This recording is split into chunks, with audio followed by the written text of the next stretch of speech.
Je pense que les gens commencent à avoir envie de nouveau, en fait, de retrouver ce rendez-vous devant le grand écran. Je pense qu'il y a un désir de revenir et il faut accepter que ça va prendre du temps.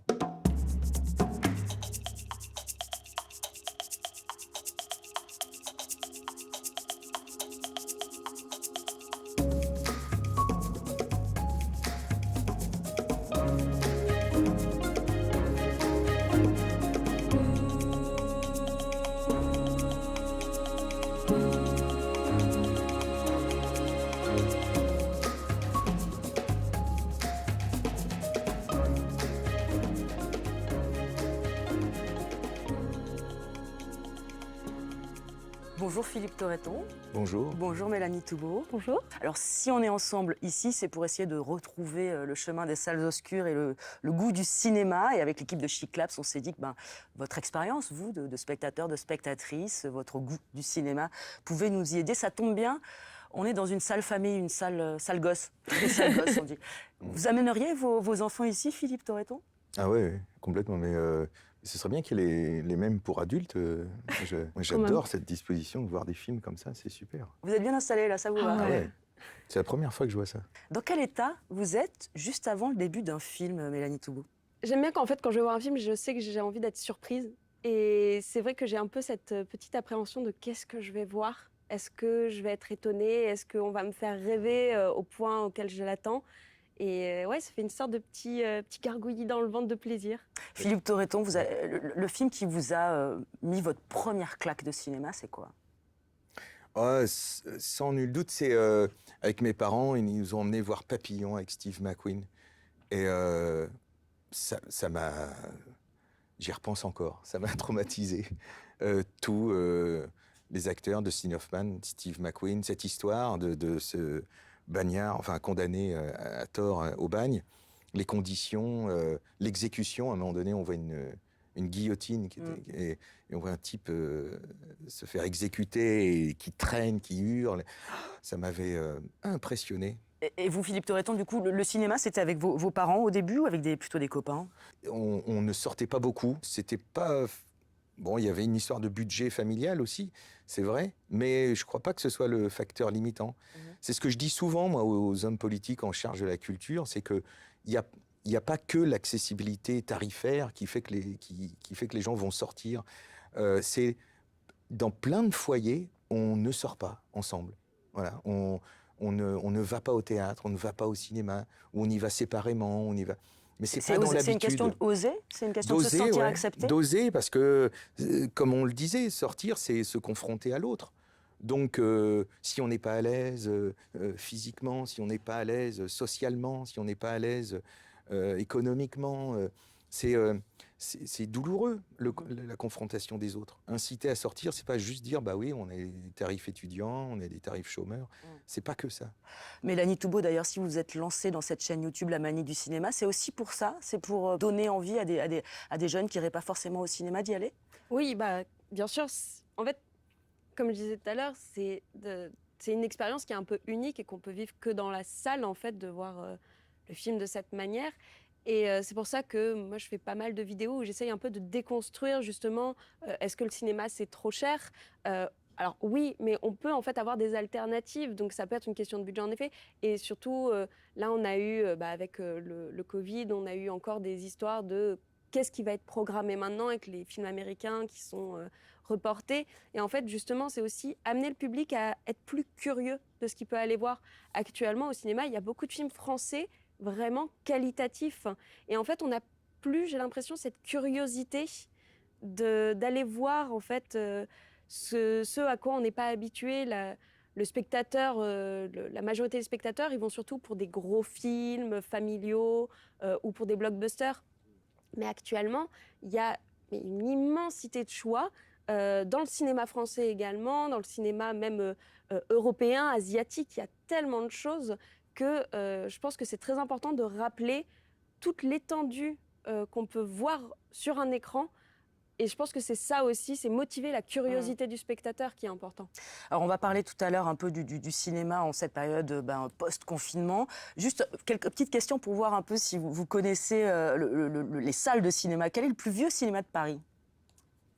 De Paris ? Ouais. Euh, Oh là. c'est pas le Grand Rex. La pagode? Non plus. Il est fermé, la pagode, Oui. en plus. En plus.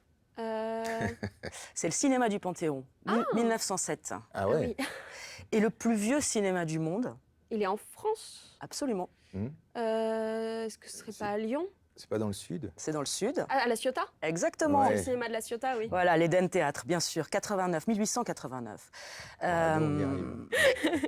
Et dans quel pays d'Europe va-t-on le plus au cinéma? Bah, j'espère que c'est la France. C'est tout à fait la France. Ça va. Alors depuis la réouverture des salles, c'était le 22 juin jusqu'à la fin du mois d'août, les chiffres sont connus. Maintenant, les cinémas ont fait 12 millions d'entrées. C'est 70% de moins que l'année dernière à la même période. Donc là, la fréquentation repart, mais c'est quand même très timide. Est-ce que vous êtes inquiet, vous, Philippe Torreton? Ça doit être une période très difficile pour ceux qui sont en charge, justement, de projeter les films et de les distribuer, etc., et de les produire. Mais sur le long terme, non, je ne suis pas inquiet. Je pense que c'est normal. Là, je m'apprête à partir en tournée. On va voir. Bon, apparemment, c'est bien rempli, mais dans des salles Covid, comme on dit. Je pense qu'il y a un désir de revenir et il faut accepter que ça va prendre du temps. Voilà. Je vois pas pourquoi on passerait on chuterait comme ça définitivement. Je vois pas pourquoi un virus, tant qu'on sera un peu inquiet avec ça, bon, ça va continuer, mais petit à petit, les normes de sécurité sont intégrées. J'ai bon espoir quand même qu'on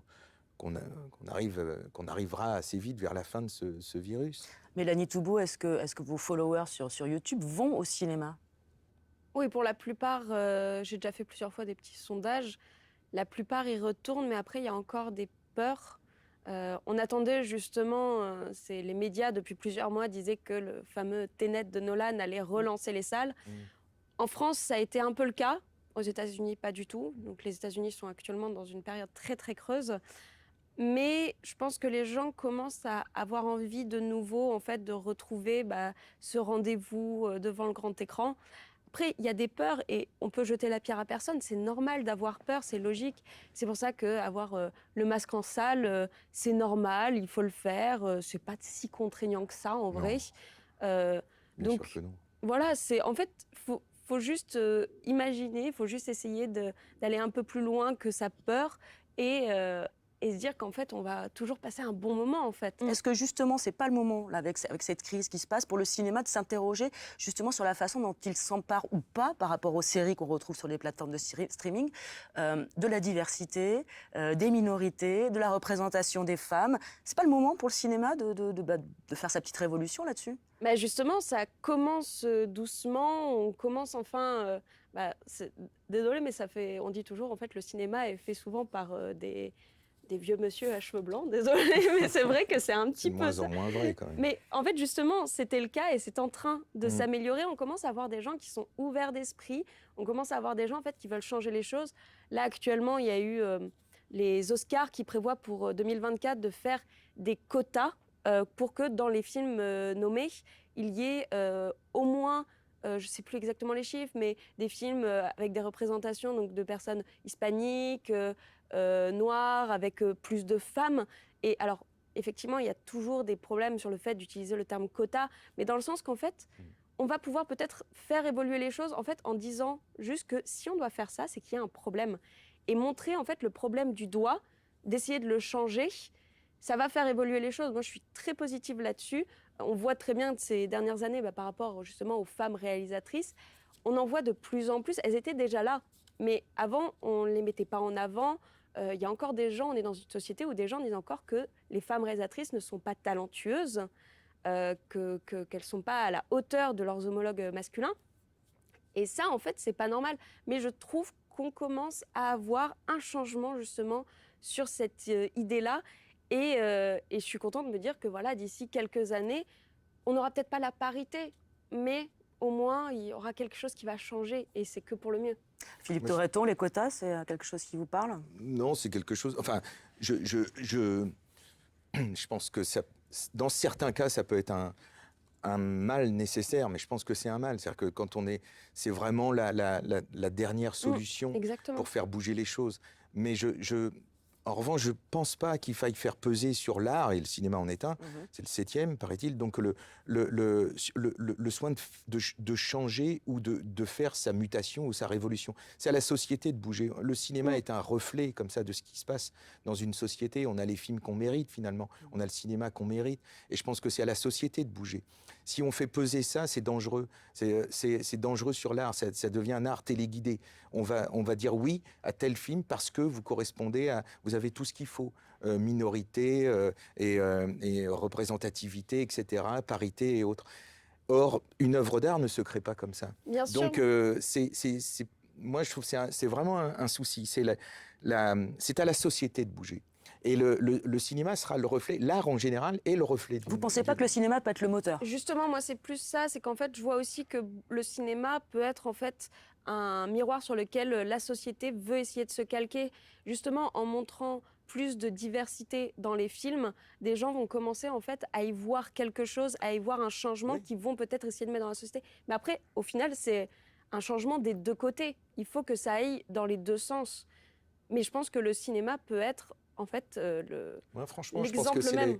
C'est à notre société d'évoluer. Sont des lois, une attention, une lutte de chaque instant qui est, pardonnez-moi, mais politique sur le fait de ne pas laisser passer certaines choses. Or, on laisse passer tellement de choses encore. Donc, et je ne pense pas que ce soit un art quelconque, que ce soit le théâtre ou le cinéma, ça me paraît dangereux, quoi. Comment vous regardez par exemple le mouvement 50-50 qui demande plus de parité pour les femmes devant et derrière la caméra en France?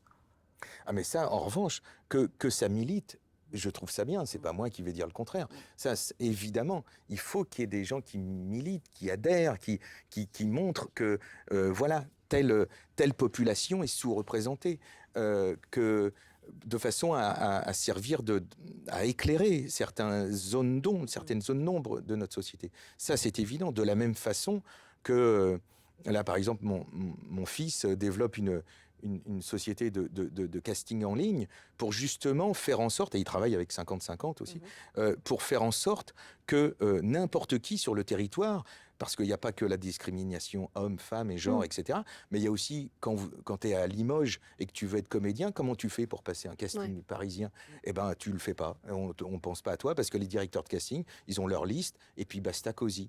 Et certains sortent un petit peu de... Voilà. Mais en gros, il faut être à Paris. Ou alors Marseille, Lyon éventuellement, mais en dehors de ça, c'est un désert. Donc, d'où l'idée de faire du casting en ligne où plein de gens pourraient s'inscrire. Et ça, je trouve ça... Voilà, il faut des outils comme ça. Et ces outils-là peuvent exister par le soutien d'associations, mais aussi une vigilance au ministère de la Culture, partout. Des affaires sociales, je ne sais pas si ça existe toujours, mais à tous les échelons de la société, il doit y avoir de la vigilance et un sens des responsabilités. Merci à tous les deux, en tout cas, d'avoir participé à Chic Labs. On était ravis.